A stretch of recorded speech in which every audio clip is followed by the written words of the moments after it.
E aí galera, eu tinha falado naquele vídeo anterior que logo eu iria fazer um vídeo explicando riscos e medos reais que eu tenho com relação à educação num governo Bolsonaro. Então vai ser mais um vídeo bem opinativo mesmo, não tem muito conteúdo científico, filosófico, é realmente só umas opiniões, umas conjecturas que eu venho fazendo. Vamos lá, já tá um bafafá quanto à escola sem partido. Foi votada em alguns estados, algumas cidades. Eu, por exemplo, faço mestrado lá em Londrina. Lá em Londrina esse assunto é corriqueiro, muito corriqueiro. Já tiveram problemas com relação a essa escola sem partido, mas muita gente também falou que não mudou bosta nenhuma, que foi uma lei inócua.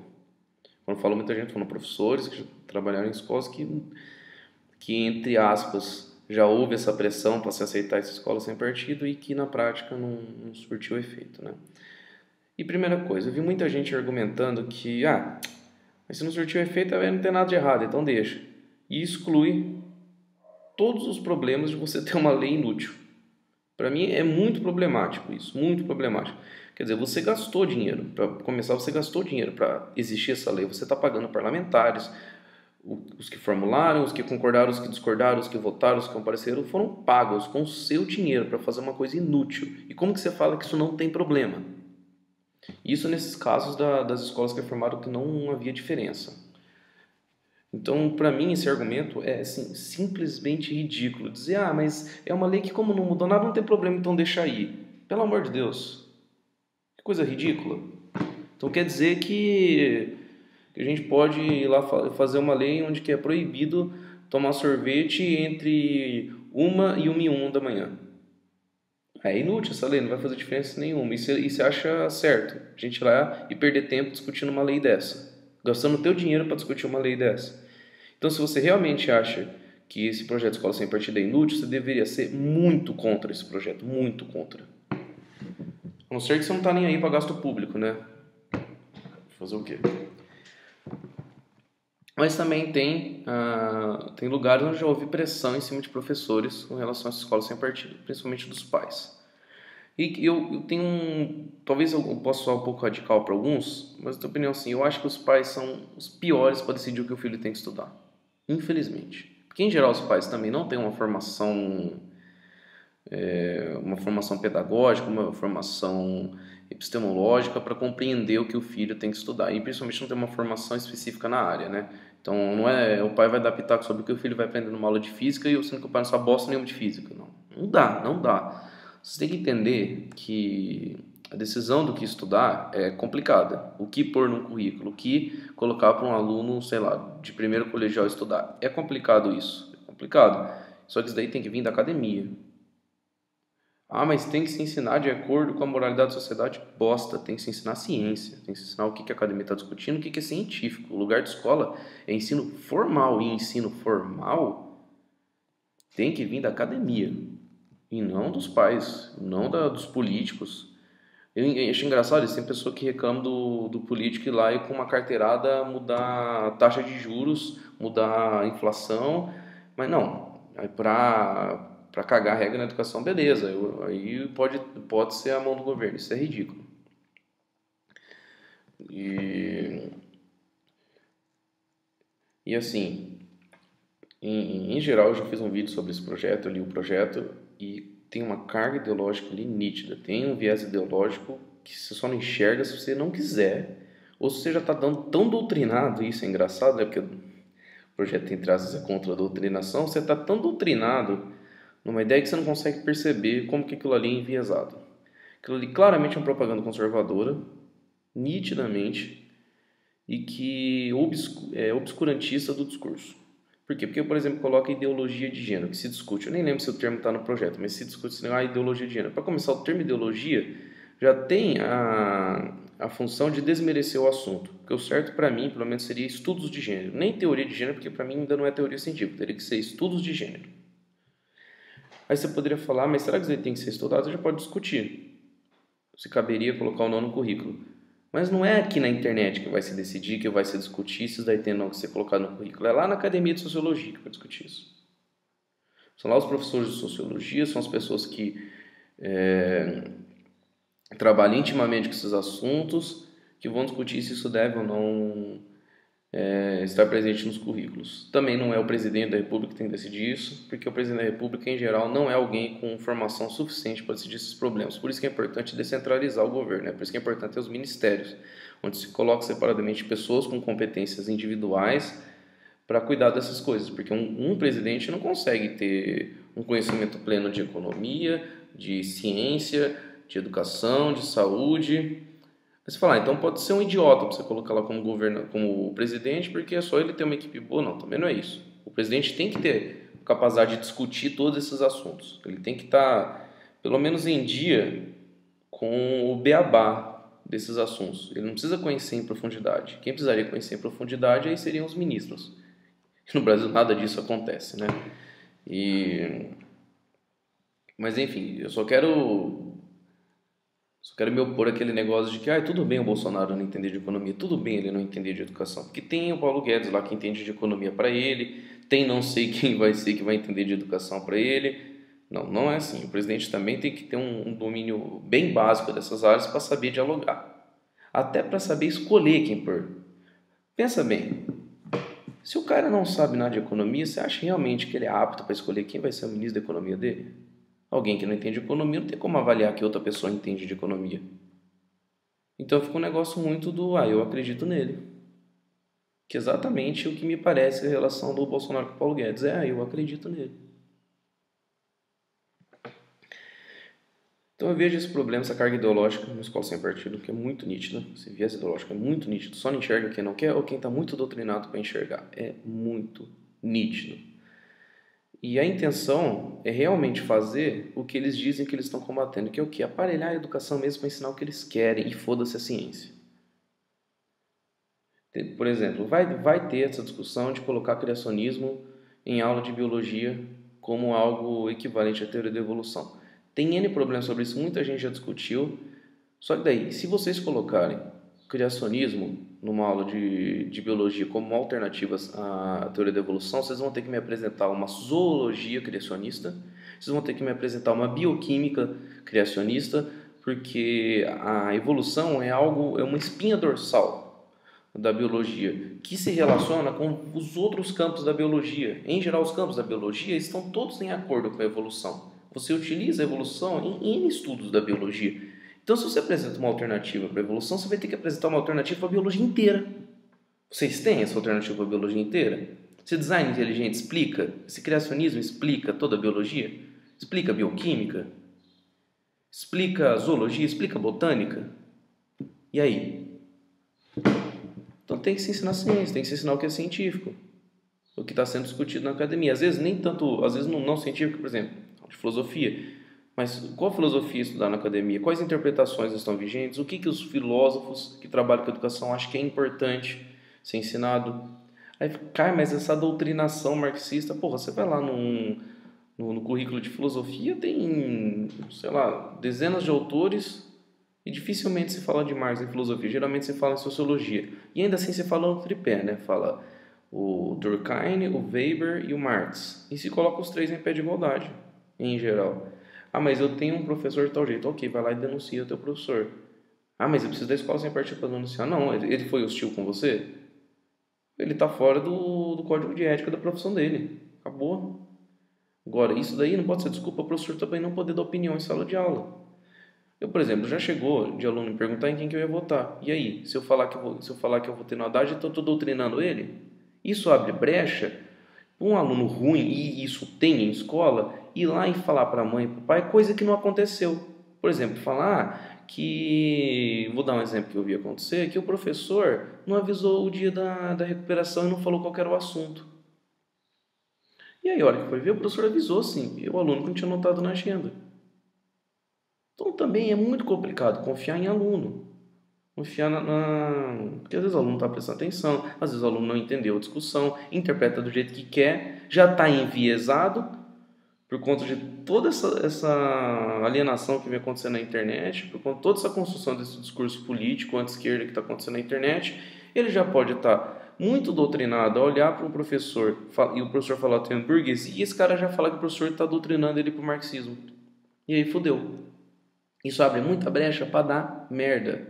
E é um medo real que eu tenho quanto ao governo Bolsonaro. A censura e até perseguição ao professor. Vai depender de como esse cara, a hora que estiver lá em cima, vai lidar com os problemas. Porque no Brasil já está muito acostumado a governador mandar a polícia bater em professor. E eu não estou criticando a polícia, estou criticando o governador que fez isso. Apesar que se eu fosse policial, eu me negaria nem que eu tivesse que perder emprego por conta disso, né? E antes que alguém venha me falar alguma coisa, eu vou já deixar uma coisa divertida aqui. Eu presto concurso para polícia, eu quero ser policial, civil. Ah, mas você é gordo, o problema é meu. Enfim, então você não vem falar que eu sou antipolícia não, tá? Não vem com essa conversa fiada que em mim isso daí não vai colar. Mas enfim, a gente tá cansado de ver governador mandar a polícia bater em professor. E agora como que vai ser com o Bolsonaro no governo? Será que ele vai continuar... Será que o Brasil vai continuar governador mandando a polícia bater em professor? Ou será que o Bolsonaro já vai mandar exército logo? Vai saber. E em sala de aula, como vai ser? Vai ter que ficar vigiando? O professor vai ter que ficar tomando cuidado para não falar merda? Aliás, vai ter que ficar tomando cuidado para o aluno não interpretar errado o que ele fala? Isso bate de frente com um problema central da didática, que não tem como você controlar o que o aluno aprende. Uma pergunta para você: você acha que o aluno aprende o que você está ensinando ou o que ele é capaz de aprender naquele momento? É muito óbvia a resposta, né? O aluno só consegue aprender aquilo que ele é capaz de aprender naquele momento. Como assim capaz? De acordo com as experiências dele, de acordo com a cognição dele, porque eu também não sou radical, eu acredito na cognição, também acho que a cognição, o interno do aluno é muito importante. Tem gente que acha que é só o que está aí fora, só o externo, eu acho que o externo é importante, mas o interno é muito importante também. E aí, como que faz? Se o aluno entender errado o que o professor está falando, o professor pode não estar doutrinando nada, ele pode estar simplesmente explicando o conceito de burguesia dentro do marxismo e o aluno achar que está tentando doutrinar ele para o marxismo. Então, daí você não pode ensinar. E aí como que fica se tem um aluno ateu, um aluno evangélico, um aluno budista, um aluno católico e um aluno de Umbanda na sala? Se você falar alguma coisa que agrada o ateu, você vai desagradar todos os outros grupos. Aí todos os outros vão chamar o pai para vir implicar com o professor na escola. Ah, não, então fala do católico. Beleza, aí todas as outras religiões não vão gostar e vão lá encher o saco do professor. O que vai ter que fazer daqui a pouco? Vai ter que fazer uma escola para cada religião, para cada visão política, e você vai ter que ter quase tantas escolas quanto tem pessoas, né? Porque as pessoas são diferentes. Principalmente dentro do ateísmo, né? Porque as pessoas no ateísmo só concordam com Deus não existe, o resto discorda com quase tudo. Aí você vai ter que, sei lá, se tiver 100 mil ateus no Brasil, lógico que tem mais que isso, mas se tiver 100 mil ateus no Brasil, vai ter que ter 100 mil escolas para ateu. Porque se tiver uma escola lá para ateu que seja comunista, vai ter outro ateu que o pai é liberal, aí não vai deixar usar naquela escola. Isso assim é ridículo. Vocês têm que entender que escola é lugar de debater ideia, principalmente ideia científica e ideia acadêmica, é educação formal.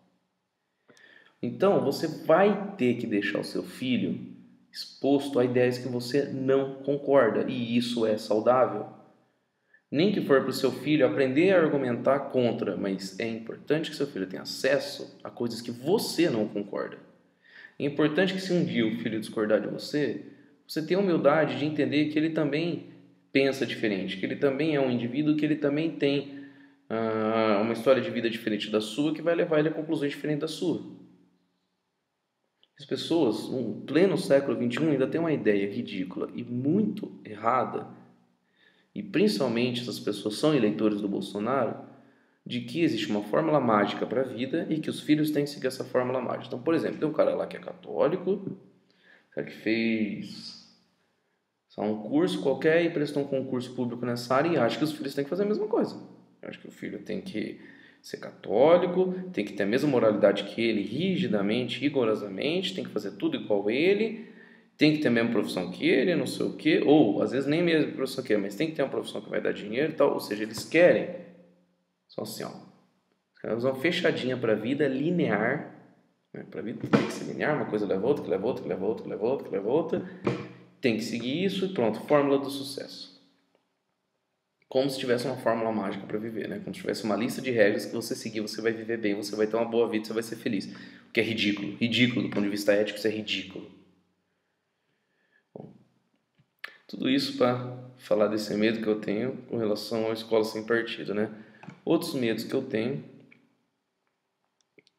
com relação à educação ainda são as reformas que podem ser feitas. Por exemplo, retirar sociologia e filosofia do ensino médio eu sou radicalmente contra, porque a gente estuda história e a gente tem que contextualizar a história com outras coisas.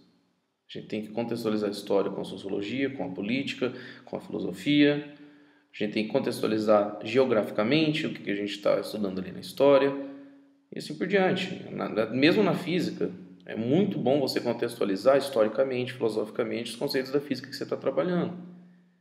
Então é muito importante que o aluno tenha acesso a essas várias facetas da realidade, essas várias áreas de estudo, essas várias disciplinas para conseguir correlacionar elas. Se você ficar aí com essa frescura de ficar tirando a matéria com esse subterfúgio muito falso de que existe doutrinação, você está evitando o seu aluno, o seu filho, os alunos em geral, de conseguirem juntar coisas diferentes e talvez até conseguir fazer uma coisa nova, pensar numa coisa diferente. Porque muitas vezes o pensar diferente é isso, é conseguir juntar coisas que as pessoas não tinham pensado que dava para ter juntado antes, conseguir conectar os pontinhos, sabe? Além de que também, na hora que chegar na faculdade, isso pode apresentar dificuldades reais, né? Porque, vamos tirar então sociologia e filosofia, beleza. Aí a pessoa vai lá fazer uma faculdade de relações públicas e não sabe porra nenhuma de sociologia. Vai ter dificuldade no começo do curso, que poderia ter sido facilmente evitado se essa pessoa tivesse uma formação sociológica no ensino médio.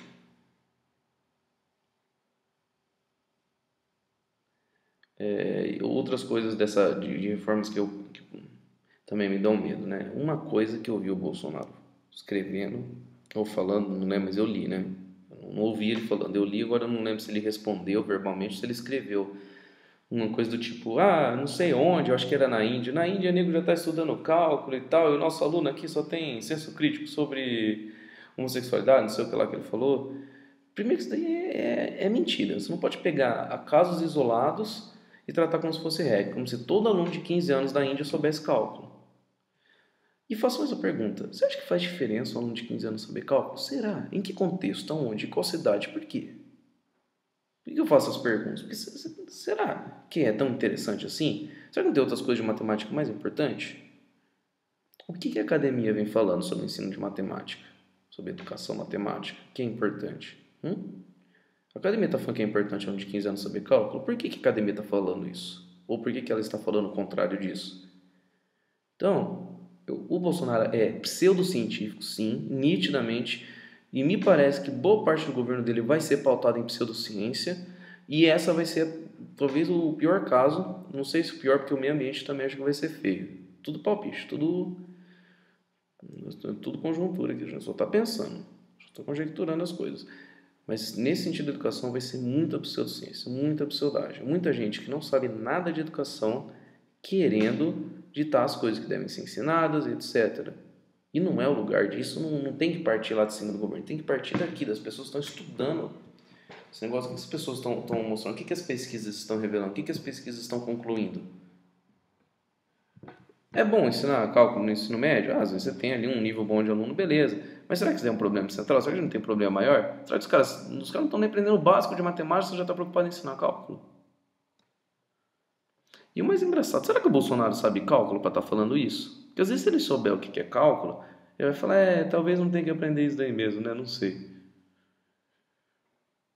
Sabe, assim, é ridículo. E como se não tivesse aluno no Brasil com 15 anos que soubesse cálculo. Eu entrei na faculdade, eu já sabia fazer derivada, integral, já sabia resolver limite. Por quê? Porque eu peguei e estudei sozinho, estudei por conta. Sinceramente, da turma da USP que eu entrei de engenharia, a grande parte da turma já sabia alguma coisa de cálculo, não entrou seco lá, sabe? Então, assim, umas falas de quem não conhece a educação, não conhece ciência. É um medo muito grande que a gente tem que ter no governo Bolsonaro é esse. Porque você pode falar o que for do governo PT, de ter feito certas cagadas na educação, e até tem algumas críticas, mas não dá para você negar uma coisa. Por exemplo, o Fernando Haddad foi ministro da Educação, para mim foi o melhor ministro da Educação, é um cara que entende educação. Pode chorar, espernear, mas o cara entende educação, cara, na boa, o cara entende a educação. Ele entende um pouco. Eu não acho que ele entende, por exemplo, tudo de ensino de ciência. Não entende. Mas eu acho que ele tem a humildade de saber que ele não entende e numa hora que precisar ele vai lá e vai buscar a ajuda das pessoas que entendem do assunto. Eu tenho muito medo do governo Bolsonaro, isso é um ódio à pseudociência. Principalmente na área da educação e na área do meio ambiente, que são os meus maiores medos. De querer ficar passando coisa pseudocientífica, de querer ensinar cálculo goela abaixo sem você ter didática para isso, sem você ter teoria da aprendizagem para isso. Não, é simplesmente tem que ensinar e ponto final, e o cara tem que aprender e foda-se, né? Não é assim. Você tem que construir ali sequências didáticas para ensinar um negócio, você tem que construir uma transposição didática para pegar aquele cálculo do livro de cálculo da faculdade e transportar aquilo lá para o entendimento de ensino médio. Quais são os desafios que você vai ter? Aí você poderia pensar, eu, por exemplo, como cognitivista, eu pegaria isso e, inevitavelmente, eu ia olhar para os estudos do Piaget, que é um construtivista. Eu olhar para os estudos do Piaget e ia ver, bom, nessa idade aqui, ensino médio, a pessoa entrando ali 14, 15 anos, bom, é a idade que era para estar sendo desenvolvido o estágio operatório formal do desenvolvimento. Será que os alunos estão nesse estágio? Será que eles já têm capacidade de estudar coisas formais? Vamos ver? Aí você vai e descobre que não. Então, quer dizer, não dá para você querer ensinar cálculo de uma maneira axiomática, igual se ensina num curso de análise, por exemplo. Não dá. Então, você vai ter que fazer uma transposição didática disso, seja, pegar esse conteúdo complexo e colocar numa realidade de sala de aula. Será que a gente tem isso pronto para começar a aplicar amanhã? Não, porque isso daí é fase de estudo. E o que a gente vai tirar para pôr o cálculo? Toda hora você tem que pensar nisso. O que você vai tirar para pôr isso? Por exemplo, se discute muito colocar física moderna no ensino médio. Mas você vai ler as pessoas que estudam isso, principalmente vou dar um nome aqui. Tem a Fernanda Osterman lá no Rio Grande do Sul, tem a minha orientadora, a professora Irineia, da UEL, são pessoas que manjam demais desse assunto de ensino de física moderna, pessoas que praticamente todo o trabalho que elas fazem de ciência, elas sempre preferem pegar a física moderna do que clássica, sempre. Por quê? O desafio é esse, é colocar a física moderna no ensino médio. Aí você vai perguntar para ela, você vai ver, se pergunta uma dessas duas, vocês não vão te falar exatamente o que você tem que tirar do ensino médio para colocar moderna. Na minha orientadora, por exemplo, eu posso falar, ela vai falar, tira cinemática, passa cinemática rapidão e vai fazer coisa decente, vai fazer coisa boa. Porque cinemática, você fica lá, a pessoa fica achando que física está reduzida, fica fazendo continha de velocidade, aceleração, tempo e espaço. E fica fazendo continha, quanto tempo a pedra demora para cair, e acha que física é isso. Eu mesmo, estou dando aula no nono ano do fundamental. Cinemática só apareceu na última apostila, na apostila do último bimestre. A gente conseguiu terminar a cinemática, eu estou dando relatividade para o nono ano. Eu elaborei lá uma sequência didática que eu iria fazer com eles. Eu tenho que adaptar a realidade, que é uma coisa você fazer pesquisa na academia, onde você vai ter 6, 7 aulas para dar o conteúdo. Outra coisa, você ir na realidade, que você vai ter 1, 2 aulas para dar conta daquilo. Então, lógico, tem uma adaptação à realidade. Os alunos que você vai estar trabalhando não são os mesmos alunos que a pessoa que fez a pesquisa vai estar trabalhando. A cidade não é a mesma. Tudo pode interferir a princípio, você não sabe. Então, lógico, você tem que fazer adaptações para a sua realidade, para o seu contexto. E foi o que eu tentei fazer. E assim, o correto seria você ter os métodos de avaliação depois para ver se foi significativo ou não a aprendizagem desses conteúdos, né? E aí a prova tradicional não ajuda muito nesse sentido, né? Tampouco você pode ficar no subjetivismo e fazer, para mim adiantou porque pareceu que eles aprenderam. Não. Você tem métodos para testar isso? Tem. E aí eu vou falar uma hora ou outra, eu chamo a teoria da aprendizagem significativa do Ausubel e do Novak. E quem trouxe o Brasil foi o Moreira. Uma hora eu falo mais sobre isso. Mas percebe como é complexo o assunto da educação, do ensino? E aí? É simplesmente colocar o que você quer que os alunos estudem e pronto. Está feito. A didática está feita, a teoria de aprendizagem que você vai usar já está ali, está tudo pronto. Não é simples assim.